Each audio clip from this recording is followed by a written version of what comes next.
নমস্কাৰ divine untold ষ্টৰীৰ অন্য এটি খণ্ডলৈ আপোনালোক সকলোকে স্বাগতম জনাইছো। আজি আমি উপস্থিত আছো হৰিশিঙাত। হৰিশিঙাত এখন প্ৰসিদ্ধ থান আছে যাৰ নাম হৈছে বেলৰতল থান। হৰিশিঙা হৈছে ওদালগুৰি ডিষ্ট্ৰিক্টৰ লগত লাগি থকা এখন ঠাই। আৰু এই ঠাইখনলৈ আপোনালোকে কেনেদৰে আহিব পাৰিব এই সকলোবোৰ মই ভিডিঅ'টোৰ দ্বাৰা সম্পূৰ্ণৰূপে জনাবলৈ চেষ্টা কৰিম। গতিকে এই ভিডিঅ'টো অকণো স্কিপ নকৰাকৈ সম্পূৰ্ণৰূপে চাব। আৰু এইখনেই হৈছে সেই প্ৰসিদ্ধ থানখন যাৰ নাম মই ভিডিঅ'টোৰ আৰম্ভণিতে আপোনালোকক জনাইছিলো, বেলৰতল থান। ইয়াতে দুজন ভগৱানক পূজা কৰা হয়, এজন হৈছে মহাদেৱ আৰু এজন হৈছে শ্ৰীকৃষ্ণ। প্ৰায় সদায় এই দুয়োখন থানতে মানুহে আহি ভিৰ কৰেহি। আৰু লোকবিশ্বাস অনুসৰি প্ৰত্যেক মাহৰ দুমাহিতে এই থানখনত ভোগৰ ব্যৱস্থা অতি ধুমধামেৰে আয়োজন কৰা হয় আৰু লগতে নাম প্ৰসংগও কৰা হয়।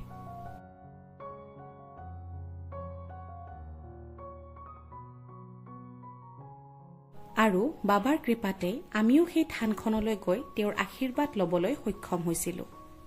আৰু সঁচাকৈয়ে এই থানখনলৈ আহিবলৈ পাই নিজকে বহুত ভাগ্যৱান যেন অনুভৱ হৈছে। লগতে ভক্তপ্ৰাণ ৰাইজ আপোনালোক সকলোৱেও এই থানখনলৈ এবাৰলৈকে আহি হলেও ভগৱান শিৱ বাবাৰ আশীৰ্বাদ ল'বলৈ চেষ্টা কৰিব।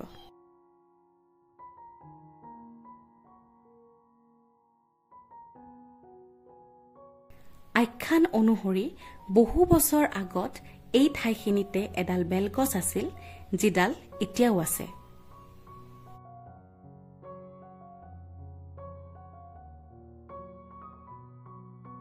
আৰু আমি তাত থকা মানুহবোৰৰ পৰা জানিব পাৰিছিলো যে সেই বেলগছডালৰ ওচৰলৈ এজনী গাই গৰু সদায় আহিছিল আৰু সেই গাই গৰুজনীৰ গাখীৰ নিৰন্তৰভাৱে সেই বেলগছডালত পৰিছিল।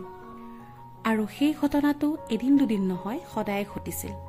তাৰ পিছত গাঁৱৰে এজন মানুহক প্ৰভুৱে সপোন দেখুৱাইছিল সেই ঠাইখিনিত পূজা অৰ্চনা কৰিবলৈ। আৰু তেতিয়াই সেই মানুহজনে এই ঠাইখিনিত শিৱলিংগ এটা স্থাপন কৰিছিল আৰু পূজা অৰ্চনা কৰিবলৈ আৰম্ভ কৰিছিল। আৰু তেতিয়াৰ পৰাই তেওঁৰ লগতে গাঁওবাসীয়েও এই থানখনত আহি পূজা অৰ্চনা কৰিবলৈ আৰম্ভ কৰিলে। আৰু তেতিয়াৰ পৰা এতিয়ালৈ সেই প্ৰথাটো চলি আছে। লোকবিশ্বাস অনুসৰি এই মন্দিৰটো এটা শক্তিশালী জাগ্ৰত মন্দিৰ।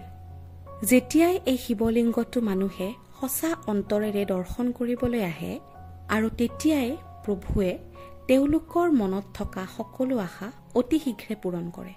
আৰু তেতিয়াৰ পৰাই এই মন্দিৰটো মানুহেৰে লোকে লোকাৰণ্য হৈ পৰে।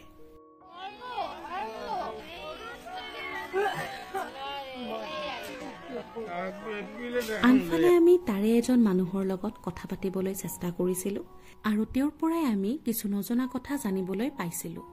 তেওঁ আমাক জনাইছিল যে এই থানখনৰ লগতে এটা নামঘৰো আছে, য'ত সদায় প্ৰায় নাম প্ৰসংগ চলি থাকে। আৰু এই থান দুখনৰ মান্যতা আছে যে প্ৰতিটো পবিত্ৰ মাহতে এই থান দুখনতে পূজা অৰ্চনাৰ লগতে নাম প্ৰসংগও হয়। আমি যেতিয়াই সেই নামঘৰটোত প্ৰৱেশ কৰিছিলো তেতিয়া তাত নাম প্ৰসংগ চলি আছিলে। আহকচোন তাৰে অকমান নাম কীৰ্তন আমি উপভোগ কৰো।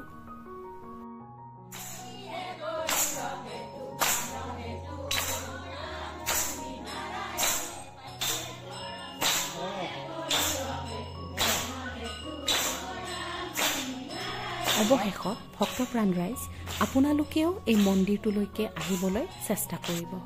আৰু ইয়ালৈ আহিবলৈ হলে আপোনালোকে আহিব লাগিব ওদালগুৰিলৈ। আৰু ইয়ালৈ আহিবলৈ বাছ আৰু ট্ৰেইন দুয়োটাৰে সুবিধা আছে। আৰু ওদালগুৰিৰ ওচৰতে আছে হৰিশিঙা আৰু এই হৰিশিঙাতে বেলৰতল থানখন অৱস্থিত।